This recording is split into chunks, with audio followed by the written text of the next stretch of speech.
Bismillahirrahmanirrahim. Assalamualaikum warahmatullahi wabarakatuh. Alhamdulillah wa syukurillah. Puji syukur kepada Allah Subhanahu wa Ta'ala yang telah memberikan kita segala nikmat-nikmatnya, baik nikmat lahir maupun nikmat batin, terutama nikmat keluar masuk nafas ini.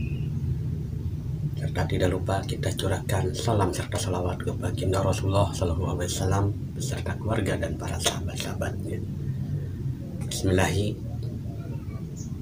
Sahabat Kang Dharma di desa dimanapun berada,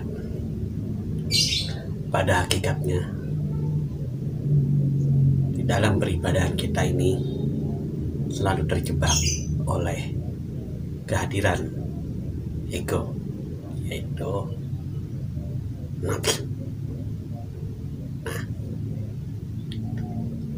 kadangkala kita belajar kemarifatan itu ada tujuannya kadang ingin sakti, ingin dihormati orang, apalagi disanjung-sanjung. Nah, disinilah kita harus mengenal sebenar-benar hakikat asma Allah. Jika kita belajar ketuhanan, berarti kita harus mengenal siapa Tuhan dan siapa yang patut disembah. Ya. Asma Allah adalah terdiri dari huruf alif, lam, ha. Nah, apakah kita menyembah huruf? Apa kita yakin kepada huruf? Disinilah kita harus menyatakan keyakinan dan keimanan kita pada Sang Maha Tunggal, yaitu Zat Laisa Kamitslihi, yang tidak serupa dengan apapun. Kalau diurai hakikat asma Allah dari alif menyatakan itu adalah zat itu dirinya yang tidak serupa dengan apapun. Kalau dari huruf lam awal menyatakan itu sifatnya yang berorientasi kepada jiwa. Nah, lam akhir itulah asma atau namanya. Lahul mulku.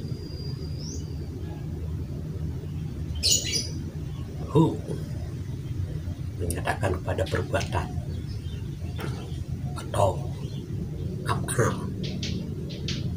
Maka untuk semua itu kita harus menempuh dengan salah satu cara atau metode, yaitu zikir napas. Nah, dalam zikir napas sudah digambarkan ketika jasad ini mati tak bergerak, itulah diri jasad yang tidak bisa bergerak. Maka ketika berjalan memasuki alam rohani dengan napas, maka itu yang hidup adalah jiwa. Itulah makna dari lam awal. Awal mula kita memasuki alam rohani yaitu dengan jiwa. Maka dalam di akhir perjalanan rohani dengan metode zikir nafas, kita akan memasuki alam ketiadaan. Maka disitulah kita meyakini asma Allah ketika jahir jasad kita di dalam kehidupan sehari-hari.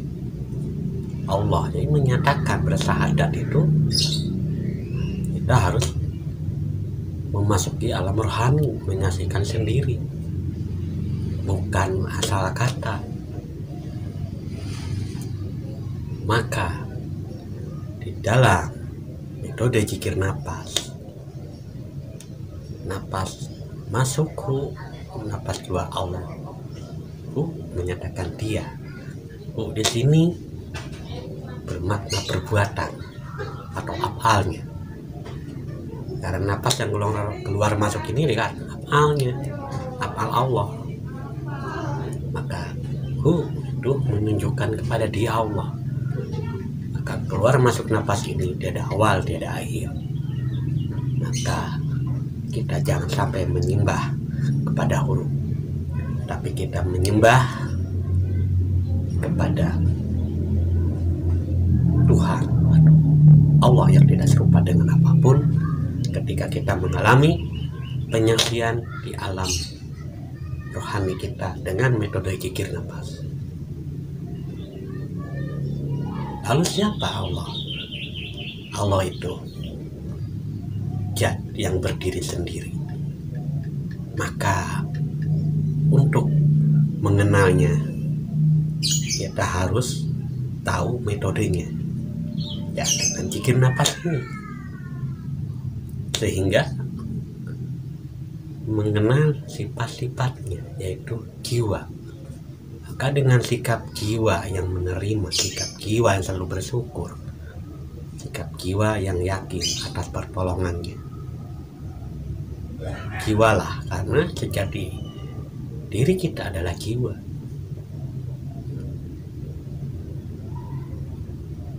Maka dengan belajar zikir nafas adalah salah satu sarana untuk mengenal Allah yang sebenar-benarnya. Maka sembahlah Allah yang tidak serupa dengan apapun. La ilaha illallah.